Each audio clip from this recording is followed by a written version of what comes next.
महात्मा गांधी ने कहा था, खुद वो बदलाव बनिए जो आप दुनिया में देखना चाहते हैं। तो आज का हमारा तीसरा पाठ ऐसे ही गुणों वाले महान पुरुष पर आधारित है जिन्होंने स्वयं में तथा समाज में बदलाव लाने का सफल प्रयास किया, जो थे महर्षि दयानंद। पर शुरुआत करने से पहले अगर आप इस चैनल पर नए हैं तो सब्सक्राइब करना ना भूलें और लाइक और शेयर तो ज़रूर करें। तो चलिए बिना किसी देरी के आरंभ करते हैं। तो इस तीसरे पाठ को शुरू करने से पहले हम इस पाठ का परिचय जान लेते हैं, जिसमें कहा गया है कि भारतीय संस्कृति संसार की प्राचीन संस्कृतियों में प्रधान है। समय समय पर अनेक महापुरुष भारत में जन्म लेकर हमारे देश की संस्कृति को श्रेष्ठता की चरम सीमा पर ले गए। उनमें महर्षि दयानंद सबसे प्रमुख थे। इस पाठ में महर्षि दयानंद का जीवन चरित्र प्रस्तुत किया जा रहा है। महर्षि दयानंद का जन्म गुजरात प्रदेश के ब्राह्मण परिवार में 12 फरवरी सन 1824 ईस्वी में हुआ था। इनका जन्म नाम मूलशंकर था। जब यह 16 वर्ष के हुए तब इनकी बहन की मृत्यु हो गई और उसी के 3 वर्ष के बाद इनके चाचा की भी मृत्यु हो गई। घर पर अन्य लोगों को विलाप करता हुआ देखकर इन्होंने जीवन की नश्वरता के बारे में विचार किया और सोचा कि मुझे कैसे अमर होना चाहिए, और इसी सोच में इन्होंने एक दिन अपना घर छोड़ दिया। उसके बाद उन्होंने एक देश से दूसरे देश घूमते हुए व्याकरण और वेदांत के साथ साथ विशेष रूप से योग प्रक्रिया को भी सीखा। घूमते समय इन्होंने नर्मदा नदी के तट पर स्वामी पूर्णानंद सरस्वती से संन्यास ग्रहण किया। तब यह दयानंद सरस्वती नाम से प्रसिद्ध हुए। इसके बाद मथुरा जाकर ज्ञान नेत्र वाले स्वामी विरजानंद से अनेक शास्त्र सीखे।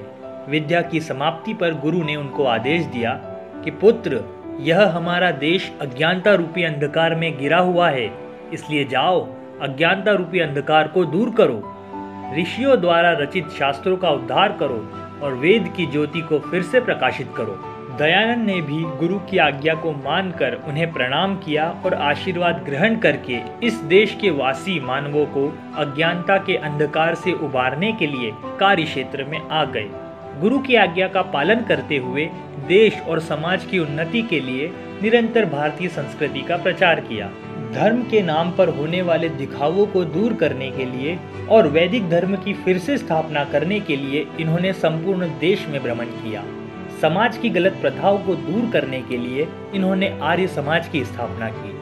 महर्षि ने विधवा स्त्रियों, दलित वर्गों और गायों के उद्धार के लिए सदैव प्रयास किया। स्वतंत्रता की भावना भी सबसे पहले इन महर्षि के द्वारा हमारे हृदयों में जगाई गई। अनेकों प्रकार के दुखों को सहकर भी यह कभी अपने कर्तव्य से नहीं हटे, जिससे इन महापुरुष की प्रसिद्धि चारों ओर फैल गई। महर्षि दयानंद ने बहुत समय तक वेदों का प्रचार किया। इनका विशेष संदेश था कि लोग वेदों की ओर लौटें। ऋग्वेद भाष्य भूमिका, सत्यार्थ प्रकाश, संस्कार विधि आदि इनके द्वारा रचित ग्रंथ थे। 30 अक्टूबर सन 1883 को इन्होंने अपना भौतिक शरीर छोड़ दिया और अमर हो गए। महर्षि दयानंद सत्य, धैर्य और ब्रह्मचर्य की मूर्ति थे। इनका चरित्र सदा भारतीयों के लिए अनुकरण करने योग्य है। इस प्रकार के महापुरुष सदा वंदनीय और न भूलने योग्य होते हैं।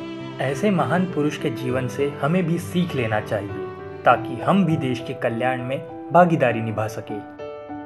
हर बार की तरह इस पाठ से संबंधित प्रश्न उत्तर आपको डिस्क्रिप्शन में मिल जाएंगे।